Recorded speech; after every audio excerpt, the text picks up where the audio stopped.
Antes de ir al editorial, quiero que atiendan el primer bloque, que es el testimonio directo y duro y terrorífico de que en este país no hay justicia, de que en este país no hay fiscales, jueces,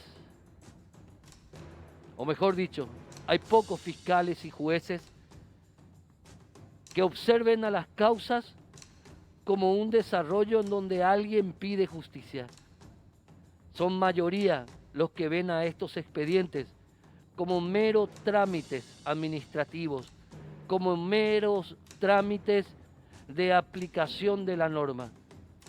Cuando yo les digo siempre que en este Paraguay hay mucho derecho pero poca justicia, saben, ¿verdad?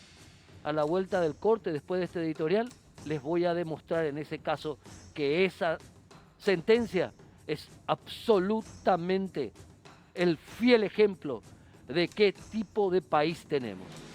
Pero bien, el 14 de julio, como todos los años, se recuerda el día de la toma de la Bastilla, en donde se dio inicio, bajo las sentencias también, las palabras duras de libertad, fraternidad e igualdad, a la democracia moderna, en donde el pueblo ostenta el poder, en donde se respetan las más elementales libertades de expresión, de comunicación, de elección. Penosamente, en este país, a pesar de lo que está pasando en Cuba, hay un ominoso silencio ideológico de muchos actores, de organizaciones de derechos humanos, de partidos políticos, de agrupaciones que se hacen llamar defensores de derechos humanos. Y ese silencio habla mucho de ellos. Los derechos humanos no revisten la diferencia ideológica. Los derechos humanos son unitarios. No tiene nada que ver si es que en el gobierno de turno hay alguien de izquierda o de derecha. Por eso acá en este pequeño editorial decimos, es una pena que en países tan hermosos como Cuba, en naciones tan lindas como Nicaragua, se haya dejado de lado estas sentencias de fraternidad, igualdad y libertad. Y esperamos en Causa Justa, que en Paraguay esa fraternidad, esa igualdad y esa libertad alguna vez realmente adquieran su total dimensión, porque aún estamos muy lejos de que en este país, especialmente en lo que hace a la libertad y la igualdad, haya un 100% de protección al individuo. A la vuelta del corte, el tema este, quédense, van a ver lo que es.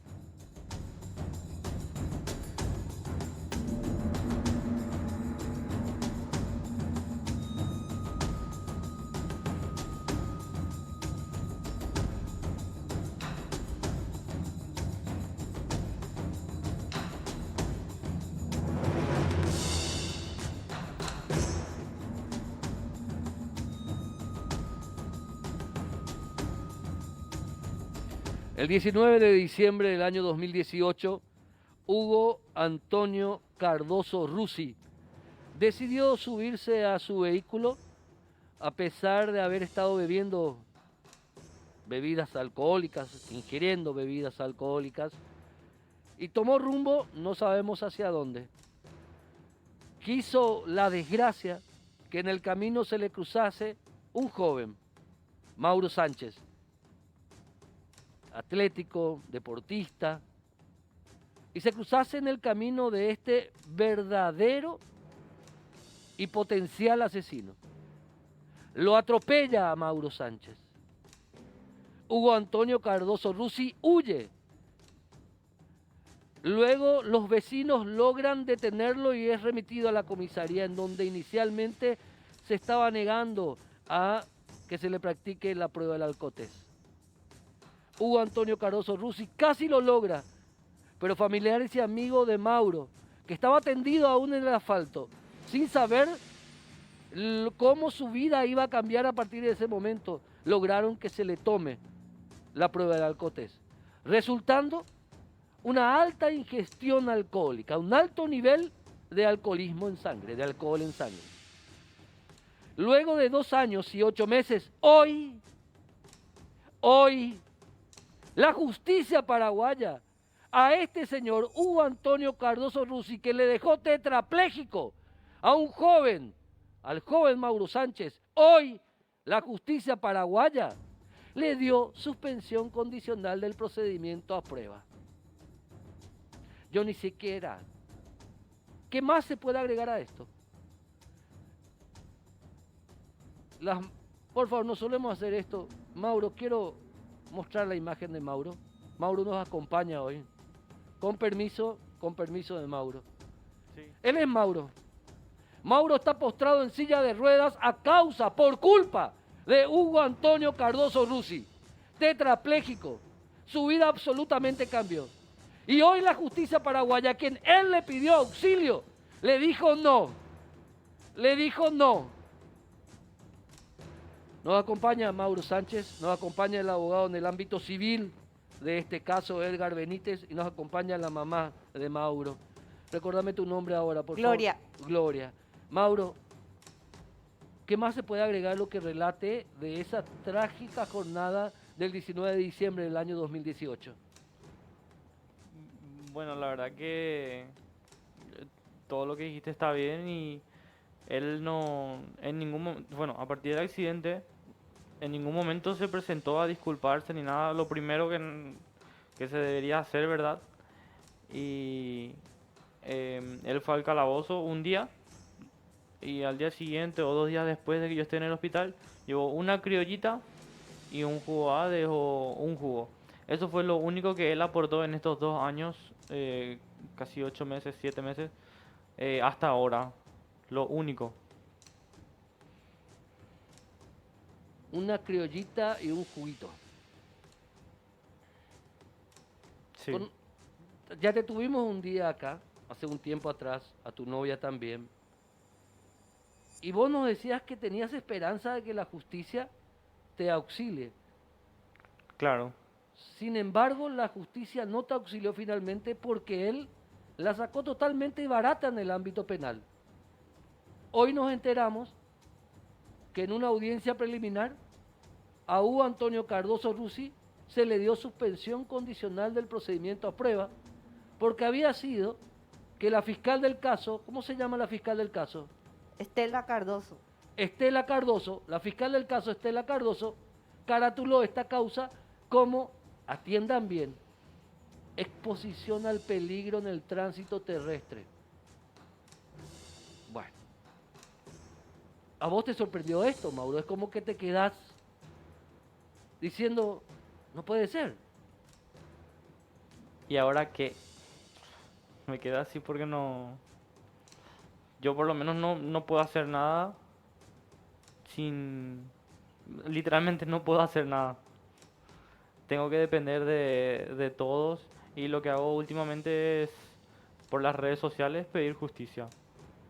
Es a lo único que puedo llegar y voy difundiendo así mi caso porque de otra manera no me queda. Tampoco puedo salir a la calle porque obviamente estoy en silla de ruedas. Gloria, contanos cómo esto golpeó a la familia de ustedes. Durísimo. Cambió totalmente nuestras vidas. Con mi marido llevamos 2 años, 7 meses sin descansar, sin tener un día sábado o domingo y decir, hoy puedo descansar. No, porque Mauro necesita 24 horas de atención y solo somos sus hermanas y nosotros. Y la más pequeña, la que le cuida día a día, ella por lo menos yo le dejo que los domingos descanse. Yo sé que es duro para Mauro que yo diga también esto, ¿verdad? Porque él a veces me dice, mamá, no quiero ser carga.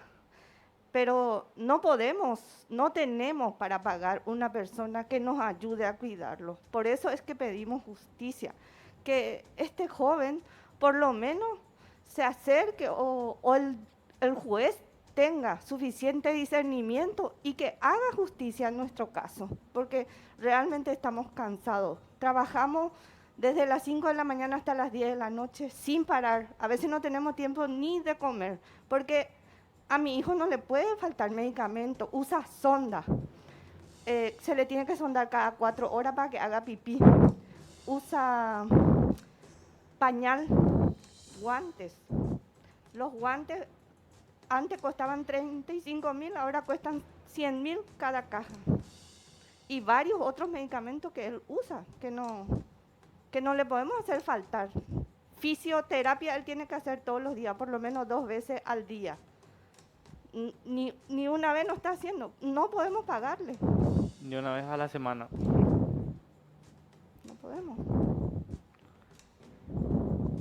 Mauro, Y bueno, yo paso contanos mal cómo también. era tu vida antes de ese día 18 de diciembre, 19 de diciembre del 2018. Sí, yo trabajaba de 6 prácticamente a 5 de la tarde. O sea, de 6 de la mañana a 5 de la tarde. De ahí me iba a la facultad, a Asunción. De ahí salía y trabajaba con mi tío también en la parte de sonido, así haciendo música de vez en cuando. Y bueno, ese día al salir de la facultad de mi último examen, en fechas así tan señaladas, me pasó eso y me cambió totalmente la vida ya. Ahora mismo, por ejemplo, un pequeño detalle que te puedo decir, solo con estar acá en este lugar ahora mismo, con el aire acondicionado, yo me estoy haciendo pipí encima, literal. Me estoy haciendo pipí encima por el frío, porque mi cuerpo, el termostato de mi cuerpo no funciona bien. Y eso me está pasando ahora mismo. Y así son cosas que, por ejemplo, en el calor tengo que estar bajo aire sí o sí, en el invierno al lado de una estufa para arrancar mi día. Hoy hice el esfuerzo de venir, estoy sentado ya mucho tiempo. Esto ahora mismo no me va a afectar dentro de unas horas, ni capaz ni a las 12 de la noche, que es cuando me tengo que volver a sondar para hacer pipí. Pero sí dentro de un día. Me va a tener que tener postrado un día porque mis sondajes salen irregulares. ¿Eso qué quiere decir? Que mi pipí no sale bien. Entonces, bueno, se me sube la presión, me siento mal, tengo las manos frías. O sea, se pasa mal realmente. Ahora mismo también se me está cayendo el tapabocas y no me puedo poner. No te preocupes, Mauro. Y así son pequeños detalles, ¿verdad? Bueno, pequeños no, grandes detalles. De cómo tu vida Claro, cambió cambió. dramáticamente y la justicia caratuló esto con este resultado en tu salud, en tu vida, en la vida de tu familia, como una simple exposición al peligro en el tránsito terrestre. El juez penal de garantías del caso, la fiscal Estela Cardoso, ¿te visitó alguna vez Estela Cardoso, la fiscal, en tu casa? A mí nadie. O sea, nunca el fiscal del caso, la fiscal Estela Cardoso, en 2 años, 8 meses, ¿fue alguna vez a tu casa? No. El juez penal de garantías, ¿cómo se llama el juez penal de garantías? No sabemos. ¿Cómo se llama, doctor? Discúlpame, el juez penal de garantías. Juez penal de garantía 2. El nombre no me viene en mente. Garantías 2 sería. Elida, ¿me recordás el nombre, por favor, del juez penal de garantías número 2? Ve, por favor, te envié algo al WhatsApp, disculpen esto tan casero, porque estoy absolutamente, rabia es poco lo que tengo. Ni la fiscal Estela Cardoso, ni el juez penal de garantías número 2 capital, Lambaré. Lambaré, juez penal de garantías número 2 de Lambaré, me voy a recordar el nombre, jamás fueron a visitarte a tu casa a observar cuál era el resultado de la acción de Hugo Antonio Cardoso Rossi, jamás. Jamás. Nunca nadie. Solo por los medios la gente me conoce. Y porque hago ruido, obviamente, si no, tampoco. En la audiencia preliminar, en donde a Hugo Antonio Cardoso Rossi se le sobresee, porque es un sobreseimiento, de hecho es un sobreseimiento, se fueron a verte. El juez penal de garantía número 2 de Lambaré dijo, esperen un poco, veo los resultados de este muchacho, se quedó tetrapléjico, vamos a ir a hacer la constitución en su casa. ¿Hizo eso el juez penal de garantía número 2? No. Decime, doctor, si vos que sos abogado y sos parte en el ámbito no penal, sino civil, decime si esto no es absolutamente horroroso, doctor. Decime a mí. Bueno, aclaro simplemente, ¿verdad? Que vos no sos en la parte penal, aclarando que vos no intervenís en la parte penal. En No. la parte penal, pero de un inicio llama la atención porque se le da un sobreseimiento provisional inicialmente al procesado Hugo Antonio Cardoso. Después se reabre la causa y se acusa esa causa pidiendo la elevación a juicio oral y público. Realizado la audiencia preliminar, a usted no se le notificó esa audiencia preliminar en su momento, ¿verdad? Nosotros nos enteramos de que se le otorgó una salida procesal que es la de suspensión condicional de procedimiento. No se le dio la mínima participación en esa audiencia, por lo menos para ver si se reúnen los requisitos. Uno sabe bien, y el código lo prevé, uno de los requisitos para la suspensión condicional de procedimiento es la reparación de daño o la voluntad de reparación del daño. De eso no existió noticia. Hoy yo, para por lo menos tranquilizarles, les dije, esta resolución va a servir en lo civil por la admisión de hecho que hizo, ¿verdad? Por lo menos para que se pueda hacer justicia en la parte civil. ¿Cómo está la parte civil del caso? La parte civil, nosotros habíamos iniciado en el mes de junio del año 2020. La historia de Mauro es que él se tuvo que ir a España para seguir un tratamiento en el hospital de parapléjicos. Volvieron en marzo del 2020. Posterior a esa venida, nosotros hemos iniciado la parte civil en el mes de junio. Hoy día estamos para cierre de periodo probatorio. ¿Por qué te digo para cierre de periodo probatorio? Porque habían algunos informes de instituciones públicas que, por más que existían reiteraciones y urgimientos, no se estaban remitiendo. Esto es específicamente lo del hospital de trauma, que hoy recibimos ese informe que va a ser agregado y para pedir el cierre del periodo probatorio. Procesalmente hablando estamos cerca. ¿Por qué? Porque la siguiente etapa es la de alegatos, que es relativamente corta, y a continuación se tendría que dictar una sentencia ¿Quién es el definitiva. juez civil y comercial de este caso? Guillermo del Mas. Guillermo del Mas. Sí, del Muy juez buen civil de Lambaré. Guillermo del Mas, en este expediente de reparación por daño, perjuicio, indemnización por toda la vida, Guillermo del Mas, ¿fue ya a visitarlo a Mauro a su casa? Guillermo del Mas pidió que Mauro sea trasladado a su despacho, o ante el informe de su situación, ustedes le dijeron al juez del Mas, vamos a verle por favor a Mauro? ¿Hizo eso el juez Guillermo del Mas? Realmente no, pero es más bien por nuestro sistema procesal, ¿verdad? Que son los abogados quienes tienen los cargos y las proposiciones para cada acto procesales. Entonces, nosotros... Pero espera, Sí. discúlpame que te voy a expresar lo siguiente. Sí, Discúlpame con todo respeto, porque vos estás en el expediente, estamos hablando como colegas. ok. Hay que dejar de joder nosotros los abogados, poniéndole a los jueces, porque somos nosotros los abogados que hacemos esto, de ponerle a los jueces como simples administradores de expedientes. Son jueces, tienen que ir al lugar, tienen que ver con sus ojos, mi querido hermano. No son simples jueces, personas, hombres o mujeres, que tienen que firmar un cheque. Están juzgando sobre la vida, la hacienda y la libertad de las personas. Dejemos de acostumbrarle a los jueces de este país a ser meros despachantes de aduana, por así decirlo, mi querido hermano.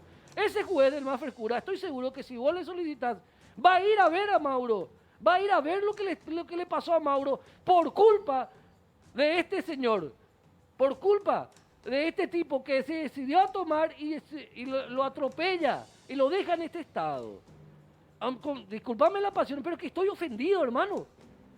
Estoy ofendido, disculpen, por favor. Estoy ofendidísimo. Y si yo estoy ofendido, me imagino lo que ha de estar pensando Mauro y lo que ha de estar pensando su mamá y su familia, mi querido doctor.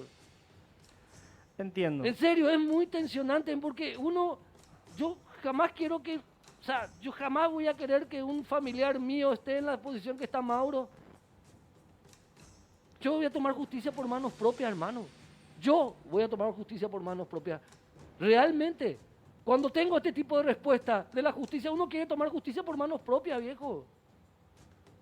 En lo civil, por lo menos, vamos por buen camino. Vamos por buen camino y la esperanza de que ahí realmente se haga justicia. Acá todo es consciente que a Mauro no se le va a recuperar lo que perdió, No. ¿verdad? Eso nunca.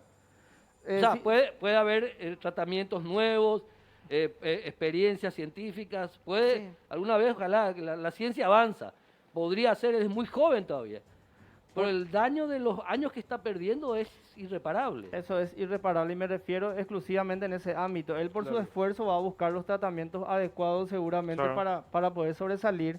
Pero hablando de lo que vamos a obtener de la justicia, eso no le va a recuperar. Nosotros estamos haciendo un reclamo en metálico, como dice la doctrina, ¿verdad? Un reclamo económico, por lo menos para tratar de obtener de algún modo una reparación a todo lo que ha ocurrido. Señora Gloria, por favor. Para todo eso se necesita dinero, para que él pueda recurrir, por ejemplo, a un trasplante de médula, células madres, ¿verdad? Sí, hay mucho avance científico. Hay calidad muchísimo. de vida, necesita una persona que le cuide para que nosotros podamos descansar. Para eso se necesita dinero, necesita un coche adaptado, por lo menos. Él es joven, tiene su novia, él quiere salir, no puede, depende totalmente de nosotros, totalmente. Mostrame la foto que te envié, Elida, si se puede, de este fulano. Quiero mostrar dos cosas, si me permiten. Quiero mostrar la foto de Hugo Antonio Cardoso Rusi, si podés, Elida. Si me permitís, Sí. Mauro, y con todo respeto a tu mamá, a vos, mi querido doctor, gracias por la paciencia, disculpar la pasión, pero es absolutamente ofensivo. Ya que la fiscal Estela Cardoso, en 2 años, 8 meses, jamás fue a la casa de Mauro a ver cómo estaba Mauro, cómo mal vivía Mauro. Recordame el nombre del juez penal de garantía número 2 de Lambaré, por favor, decime el nombre, que alguien me diga. Quiero, Mauro, si me permitís. Señora Gloria, quiero que le traigas acá a Mauro. No solemos hacer esto. Pero si la justicia no es capaz de ver el daño que causó un hombre que manejó borracho, que huyó cobardemente, y en 2 años y 8 meses lo único que le dio a su víctima de lo que él hizo, que fue una galletita y un jugo, nosotros le vamos a mostrar acá en Causa Justa, al sistema judicial, a la justicia, este es el fulano, este señor es Hugo Antonio Cardoso Rusi, ese es el señor, disculpen la pasión. Y ahora les quiero mostrar a Mauro, él es Mauro. Y disculpen, no solemos hacer esto de Causa Justa, pero es absolutamente ofensivo lo que hoy la justicia dejó de hacer con el sobreseimiento provisional, suspensión del procedimiento a prueba. Esta es una sentencia, una jurisprudencia que apaña a los borrachos y borrachas que se suben a un volante y causan un siniestro. Lo que hizo hoy la fiscal Estela Cardoso, lo que hizo hoy el juez penal de garantía número 2, Elida, búscame por favor, juez penal de garantía número 2, no quiero irme antes de decir su nombre, y discúlpame Mauro, no es que te esté exponiendo Mauro, no es mi intención, es dejar un mensaje al sistema judicial. Yo sé que varios ministros de la Corte Suprema de Justicia ven este programa. Les pido a los ministros y ministras de la Corte Suprema de Justicia que auditen mañana este expediente, que auditen mañana. El jurado de enjuiciamiento de magistrados tiene que auditar este expediente. No hay justicia en este país. Discúlpame, Mauro, por favor. No. Discúlpame, señora. Está bien. Muchísimas Mi gracias. querido colega, discúlpame, por favor. Es Es lo- ofensivo. Es lo que hago yo también en mis redes. Por más de que me exponga, es lo que tengo que hacer y tomé como deber mostrar todo lo que pasa a una persona así como yo, porque sé que muchas personas, como ya dije en su momento, no pudieron. Yo puedo, tengo la capacidad, no perdí por suerte la capacidad de hablar ni La nada, capacidad ¿verdad? intelectual tampoco. Claro, entonces tengo un buen manejo de redes sociales, entonces así es como yo me voy comunicando con las personas y voy difundiendo mi caso también para que ayude a otras personas que yo no tengo vergüenza de dar la cara, salgo acá tranquilamente, pero muchas personas capaz que estén igual que yo, están calladas, tímidas, escondidas, Y que hayan sido víctimas como vos de borrachos al volante. claro, y están ahí en el limbo, vamos a decir, sin que se resuelva nada. Mauro, muchas gracias. Doctor Edgar Benítez, insisto en esto, el doctor Edgar Benítez y la colega abogada que lo acompaña asistiendo a Mauro y a la familia es del ámbito civil exclusivamente. Que esto quede claro, ¿sí? Porque esto es terrible, gente. Es terrible. Mauro y su situación es la prueba fehaciente del tipo de justicia que tenemos en este país. Vamos al corte. Gracias, Mauro.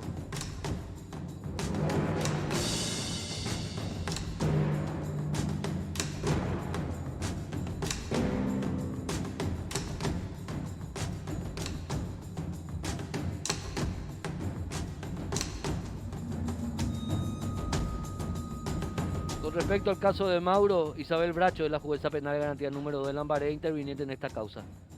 Tendría que verse la gestión de esta jueza en esta causa. Doctora Cecilia Pérez, buenas noches, ¿cómo está? Buenas noches, doctora, vos y a toda la teleaudiencia. Bueno, yo bastante nervioso por el caso que acabamos de contar, pero bueno.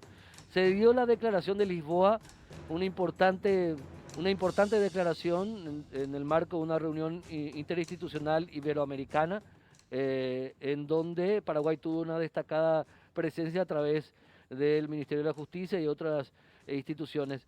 Doctora Cecilia Pérez, como gran analista, más allá de su cargo de ministra de Justicia, del ámbito penal y del crimen organizado, del crimen transnacional, esta declaración de Lisboa prácticamente pone un foco de alerta en lo que hace a la influencia cada vez más fuerte del crimen transnacional en Iberoamérica, o en el mundo, pero particularmente en Iberoamérica, doctora. Sí, de hecho que la reunión de Lisboa fue convocada por la Unión Europea a través de su programa de lucha contra el crimen organizado para América Latina, que es conocido por sus siglas el Pacto. El Pacto lo que hace es detectar en qué estamos flojos, por decirlo de alguna manera, o en qué estamos teniendo dificultades en América Latina, incluido todos los órganos de Iberoamérica vinculados al sistema de justicia.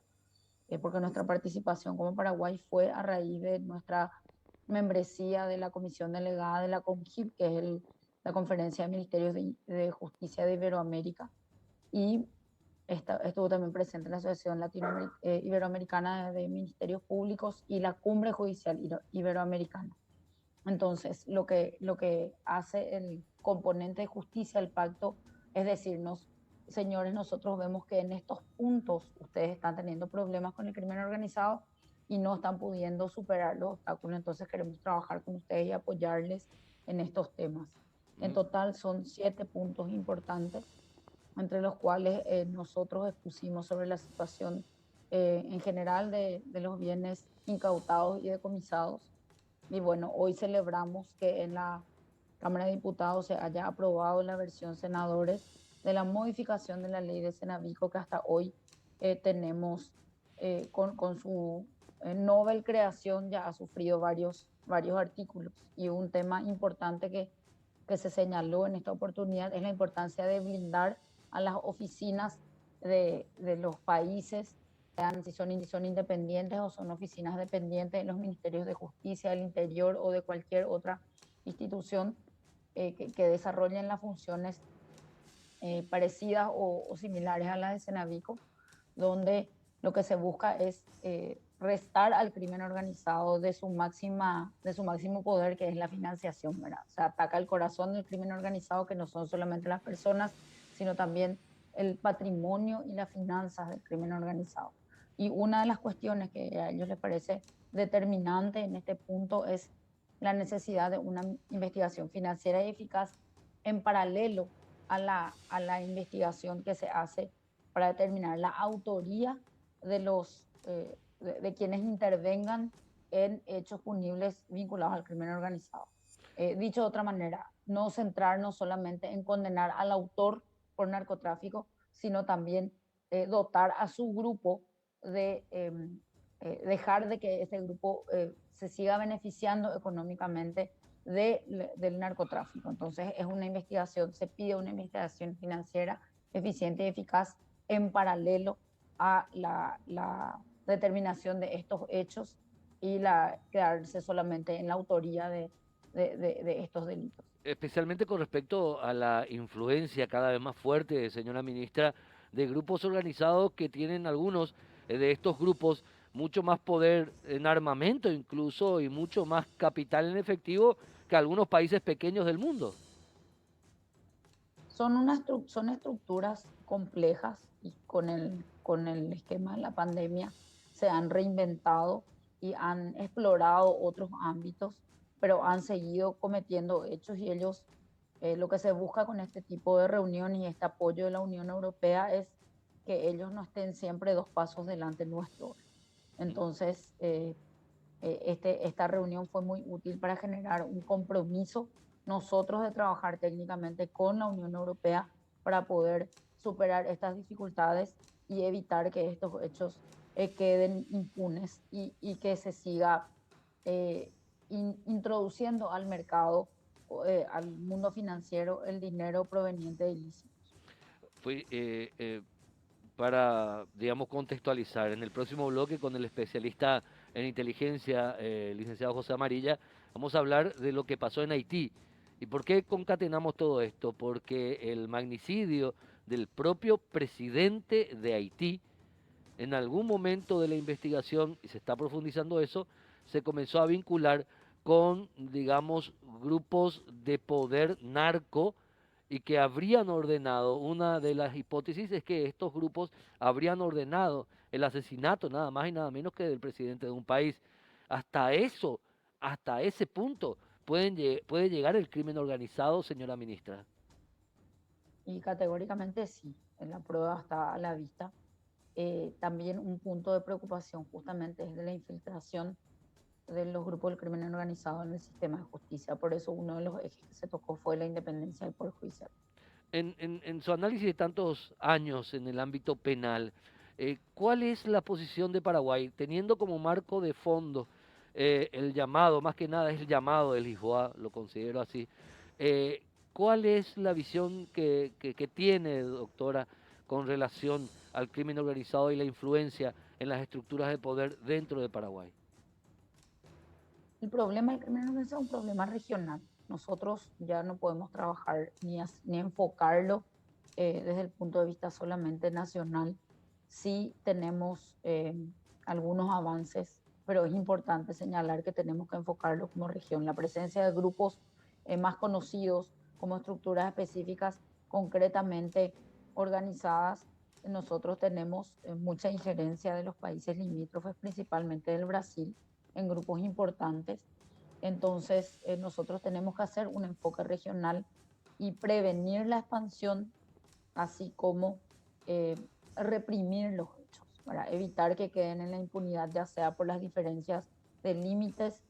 Ellos no conocen de límites ni fronteras, nosotros tampoco deberíamos en muchos aspectos, y para eso necesitamos aprovechar de toda la cooperación que podamos llegar a tener, pero obviamente toda cooperación o todo apoyo que tengamos vamos a poder continuar en la medida en que vayamos mostrando resultados de que ese apoyo efectivamente tiene una influencia, una injerencia en los objetivos.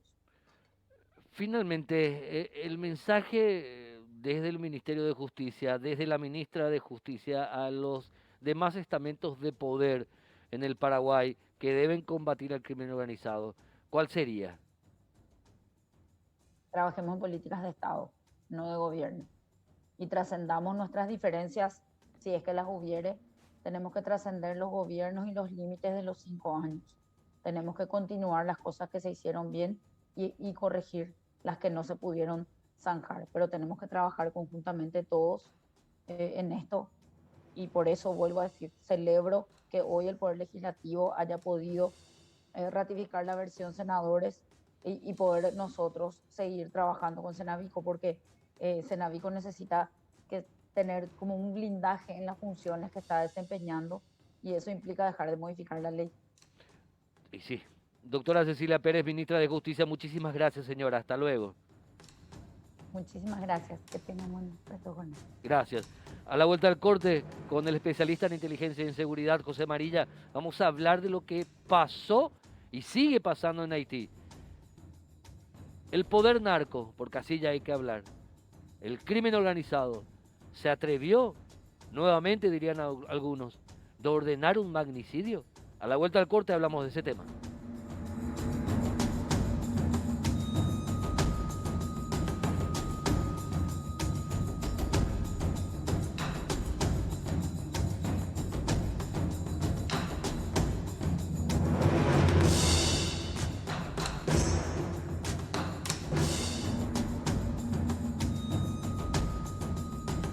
Siguen trascendiendo las aristas del brutal magnicidio del presidente de la nación de Haití, Juvenal Moisés, asesinado a balazos con más de 15 impactos de bala en su propia cama en la residencia presidencial en Puerto Príncipe, la capital de Haití. Hay una versión cada vez más fuerte que indica que quienes ordenaron matar al presidente haitiano son integrantes de cúpulas vinculadas al poder narco en la región. ¿Se atreverá tanto el poder narco de hasta ordenar el magnicidio de un presidente de un país? Muchos dirán que ya lo ha hecho el poder narco, el ejemplo de Pablo Escobar en Colombia, el ejemplo en México, el asesinato a uno de los más importantes políticos mexicanos. Pero bueno, nos acompaña el querido José Amarilla. ¿Cómo analizar lo que pasa en Haití? Vos tuviste, no sé si se dice la suerte, de haber estado in situ en esa nación tan golpeada. Sí, en 1994, en septiembre de 94, el presidente Bill Clinton envió al expresidente Jimmy Carter a negociar el retorno del que era el presidente electo en las primeras elecciones creíbles, digamos, en Haití, después de la dictadura de los Duvalier, que era Jean-Bertrand Aristide, estaba exiliado por entonces, y había sufrido un golpe de Estado encabezado por un general llamado Raúl Cedras, que ejerció el poder más o menos cuatro años, entre 1991 y 3 años y un poco, entre el 91 y el 94. Y en los últimos meses del 94 había puesto a 2 presidentes títeres de la Junta Militar, etcétera. Entonces, el presidente Carter fue a negociar con los militares haitianos el retorno de Aristide. Como consecuencia de esto, Aristide pudo asumir el poder posteriormente. Y en 1995 fue disuelto todo el estamento militar haitiano, desaparecieron sus fuerzas armadas. Del 91 para acá tenemos 30 años de una acelerada descomposición general en Haití, en todos los términos. En 30 años, la cobertura boscosa del país, primero, Haití tiene 11 millones de habitantes aproximadamente, y es 20 veces más pequeño que Paraguay, tiene 20 y tantos mil kilómetros cuadrados nada más. Nuestro país es 20 veces más grande, pero tiene algunos síntomas muy cercanos a los nuestros, por eso es que es complicado pensar que por ahí eventualmente podemos llegar a un grado de degradación tan importante, ¿verdad? En estos 30 años, Haití cayó la cobertura boscosa, por ejemplo, fue deforestada de un 40 y tantos % de su territorio a un 2%. El nivel educativo bajó de una forma tremenda, y la diferencia de ingresos es tal que el 1% de la población maneja más o menos el 70% de la economía, ¿verdad? Le llaman la élite más vergonzosa del mundo, bueno, algunos autores, ¿verdad? O la más repugnante también le llaman de otras formas. Pero se produjo una serie de procesos que terminó en un empobrecimiento extremo del país, que dicho sea de paso nunca tuvo grandes etapas de progresos, pese a haber sido el segundo grito de libertad en América. Pero nosotros los paraguayos tenemos la costumbre de decir que Paraguay es el primer grito dio el primer grito de libertad en América. No, fue Estados Unidos en 1776 Haití y Haití en 1804. y después nosotros. Y después nosotros. Sí. Bueno, en 1810 también Argentina tuvo, digamos, el conato de resistencia a Pepe Botella, el hermano Claro. al hermano de Napoleón Bonaparte en España, ¿verdad? Bueno, Haití no tiene guardias costeras reales para custodiar es un país caribeño, es la isla más grande, más importante después de Cuba, forma parte de eso. No tiene fuerzas armadas, como decíamos.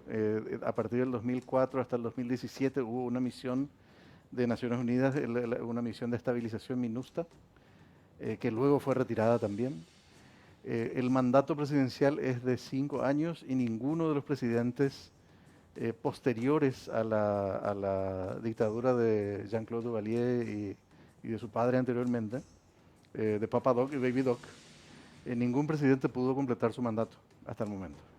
O sea, incluso Aristide, que fue reconocido como un presidente electo, fue sacado al 4.º año, y ahora Jovenel Moïse, que es asesinado en el 4.º año de su mandato también, ¿verdad? Fue electo en 2017. ¿Qué impera ahí? Impera básicamente el poder de grupos que no declaran sus actividades. Fundamentalmente, o sea, históricamente Haití es el punto de paso de la marihuana jamaiquina y de la cocaína enviada desde América del Sur. Desde Colombia, Colombia, principalmente Bolivia, Colombia. Colombia, Bolivia, Perú, Sí. o Ujú. Colombia, Perú, Bolivia, en ese orden. El aparato comercial fundamentalmente ha sido... Es un punto clave de paso. Sí, es mitad de camino. Y en una conexión hacia la Florida, ¿verdad? Ujú, Hacia la Florida y hacia el noreste de México también. ujú. Es decir, es un punto de distribución, un punto comercial que, digamos, estaba básicamente bajo un descontrol total. Y es probablemente Haití hoy el ejemplo mundial más claro de un Estado fallido, y para el hemisferio occidental el error estratégico más importante de la época postcolonial. O sea, es un país que nunca consiguió consolidarse, nunca consiguió estabilizarse, sufrió brutales dictaduras, persecuciones por parte de grupos paramilitares. Recordarás la expresión de los Tonton Macu, Ujú, ¿verdad? Los Tonton Macu eran gente armada, parapolicial, paramilitar, que perseguía a los opositores políticos en tiempos de la dictadura de los Duvalier. ujú. Y la consecuencia de esto es lo que estamos viendo hoy: 30 años de degradación política, 30 años de inestabilidad, de golpe de Estado, de presidentes que no terminan su mandato, y de una población que está depauperada. O sea, en Puerto Príncipe está lo que sería el equivalente del área costera de Asunción, que se llama Cité Soleil, tiene un nombre lindísimo, o sea, la ciudad del sol, Ujú. y un paisaje hermoso, donde todo el mundo vive de espaldas al paisaje. O sea, eso es, no hay agua corriente, no hay luz eléctrica, es una zona de alta densidad y de alta delincuencia. Y la población rica vive en las áreas altas, que también están ya mezcladas hoy, ¿verdad? Pero según lo que entiendo. Pero en aquella época vivían completamente aislados en sus fortalezas y en burbujas de prosperidad. Los industriales de las áreas textiles, los que hacían maquila de ropas, marcas americanas, etcétera, etcétera. La gente dedicada al comercio de los derivados del petróleo, a un sistema de salud privada que por entonces había, no sé si seguirá existiendo. Y en fin, un 1% de la población que vive en una burbuja de prosperidad, y mientras el resto de la población sobrevive como puede. Y ahí, Sí, y ahí, a ver, según algunas vertientes de la investigación central, el hecho de que los presuntos asesinos hayan sido todos exmilitares colombianos, sí, se está hablando por esa evidencia, pues están capturados, 14 creo que fueron capturados, 17 creo, sí. 17, todo ex militares colombianos de alta formación, Sí. algunos de ellos, de que habían sido contratados, supuestamente, por grupos narcos a los cuales el presidente Moisés les había cerrado de alguna manera o comenzado a controlar el punto de distribución de su mercadería ilegal. Eso se maneja como una información cierta. Sí, y es lo que aparenta, ¿verdad? Hay que decir que hay una conexión, por lo menos una conexión conocida en los Estados Unidos, de una persona estadounidense de ascendencia haitiana, Sí. y de un médico haitiano viviendo en Miami también, como una conexión clave dentro de este evento en particular. O sea, lo que muestra esto es el aparato comercial que sigue evidentemente radicado en Colombia, en lugares donde se fracciona y se distribuye, o sea, copia drogas ilícitas, que estaban disconformes con, de alguna forma, algunas decisiones o cosas que nunca vamos a llegar a saber probablemente, ¿verdad? Porque en Haití es probable que el presidente tampoco haya estado del todo Libre. desconectado del poder narco, que, repito, en una población altamente pobre, quienes tienen muchísimo poder son muy poca gente y este poder viene en muchos casos de orígenes que no son confesables, ¿verdad? Relacionados fundamentalmente con el narcotráfico también. O sea, lo que ha crecido allá es, aparte de un pequeño grupo de empresas legales, un número un poco mayor de personas acaudaladas vinculadas al comercio ilícito, que no es solamente de drogas. Ahí pasan armas, mercaderías de contrabando, grandes cargas y cargueros que están que pueden repostar ahí sin control. Incluso una ayuda de Venezuela que estaba a través de Petrocaribe, que en los últimos años había hecho un fondo general para ayuda a la zona caribeña, 3.800 millones de dólares desaparecieron en Haití, o sea, no llegaron a la población. Esto estamos hablando de un periodo de los últimos 7, 8 años. Impresionante. El crimen transnacional, la evidencia del poder del crimen transnacional es el asesinato de Moisés, el presidente haitiano. Aparentemente sí, o sea, todo indica que sí, y me parece que es un dato del que tenemos que tomar nota, porque nosotros tenemos, como decía la ministra de Justicia, tenemos un problema regional que nos afecta fundamentalmente a nosotros porque somos el eslabón más débil, ¿verdad? Pero toda nuestra frontera seca, especialmente del lado brasileño, y una gran franja del lado brasileño también, es decir, a ambos lados de la frontera, está controlada y disputada por grupos que no son del Estado y que tienen mayor poder de fuego, mayor poder de coerción que el Estado mismo.